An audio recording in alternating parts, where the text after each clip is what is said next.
manufacture their food material in the form of carbohydrate. Carbohydrate के रूप में पौधे भोजन बनाते हैं। तो जब कार्बोहाइड्रेट के रूप में बनाते हैं तो ये कॉम्प्लिकेटेड प्रोसेस होती है, light reaction and dark reaction. और लाइट रिएक्शन का एक बहुत महत्वपूर्ण इवेंट होता है and that is the photolysis of water, यानी फोटॉन लाइट रेडिएंट एनर्जी जब केमिकल एनर्जी एटीपी में कन्वर्ट होती है उसी समय वाटर की लिसिस हो जाती है, वाटर ब्रेक डाउन, H और OH आयन में टूट जाता है।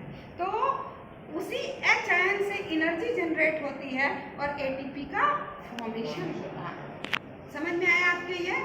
यानी कि कार्बोहाइड्रेट को बनाने के लिए एनर्जी चाहिए और एनर्जी के लिए पौधा फोटोलिसिस करेगा, वाटर को तोड़ेगा। तो यानी वाटर अगर नहीं है तो फोटोसिंथेसिस भी पॉसिबल नहीं है, क्योंकि water is the raw material for the photosynthesis. पौधा जमीन से वाटर को एब्जॉर्ब करता है और एटमॉस्फेयर से कार्बन डाइऑक्साइड को एब्जॉर्ब करता है।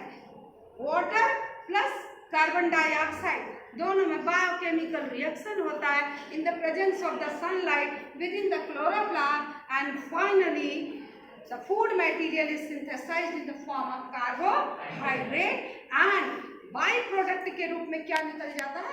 ऑक्सीजन। तो एटमॉस्फेयर में ये जो ऑक्सीजन है, हमारी धरती के एटमॉस्फेयर में जो ऑक्सीजन है उसका प्रोवाइडर कौन है? उसका प्रोवाइडर पौधा है। यानी जब पृथ्वी बनी थी, जब ये अपने इस फॉर्म में आने वाली थी, जब लाइफ इस पर आई तो लाइफ आई, छोटे छोटे माइक्रो ऑर्गेनिज्म बने और जैसे ही कोई ऑटोट्रॉपिक इंडिविजुअल बना, जो भी माइक्रो ऑर्गेनिज्म रहा वो उसने क्या डेवलप किया? फोटोसिंथेसिस, और इवोल्यूट किया किस चीज को? ऑक्सीजन को। और वही ऑक्सीजन आज पूरी दुनिया में है। इसीलिए कहा जाता है कि एक वृक्ष 10 पुत्र समाना। और हर बरसात में सभी को समझाया जाता है कि यदि आप अपने इन्वायरमेंट को अच्छा रखना चाहते हैं तो पौधे लगाइए, क्योंकि ये फोटोसिंथेसिस करते हैं तो बाई प्रोडक्ट के रूप में क्या निकालते हैं?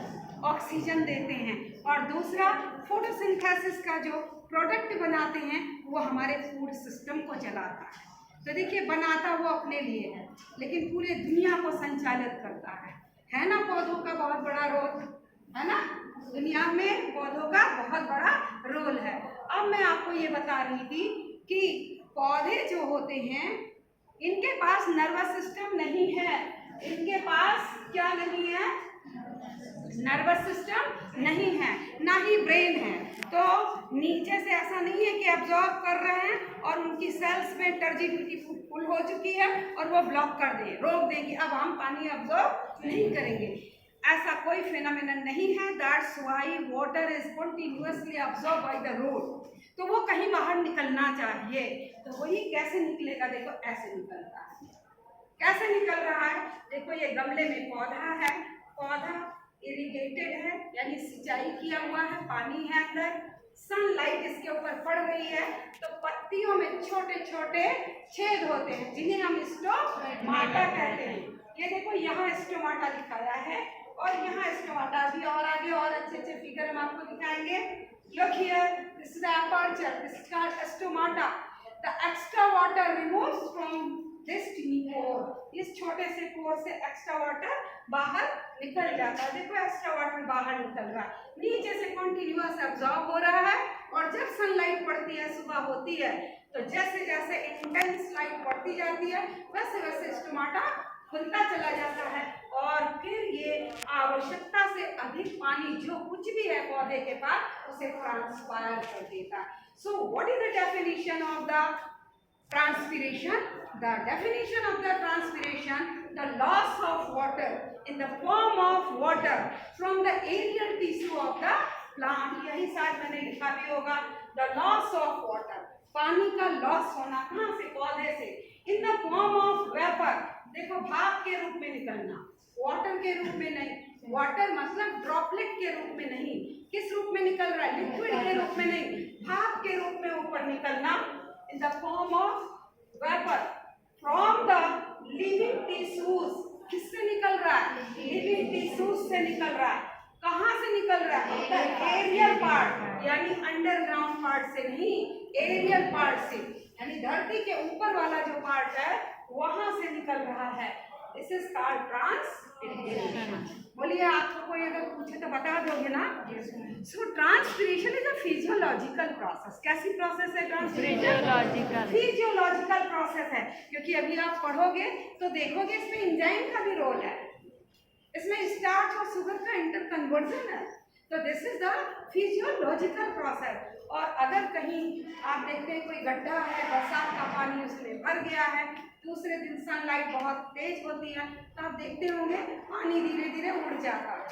तो क्या वो भी ट्रांसपिरेशन है?